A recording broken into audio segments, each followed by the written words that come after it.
Now, I'm not sure if you know, but a lot of property investors have been flocking to Townsville of late. And if you're a property investor interested in Townsville and you thought you could just go there and buy in any old suburb and get good rental yields, you're very wrong. So all you have to do as a property investor is take a look at the median rent versus the median house price in many of the suburbs around Townsville. And I'll actually use Kerwin as a perfect example. Kerwin is one of the biggest suburbs on the inner west of Townsville and has been one of the most popular suburbs for investors over the last few years. And as you can see here, its median house price has shot through the roof over the last 12 months, up 27.7%.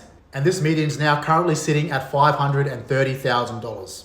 All right, here's where it gets interesting. Now, the median rent for Kerwin is $510 per week. As you can see, rents are rising 6% over the last 12 months, but not as high and as fast as house prices. And that's where the problem sits right now. So if you purchased a house around that $530,000 range in Kerwin and it returned $510 per week, you'll be looking at a gross rental yield of 5%.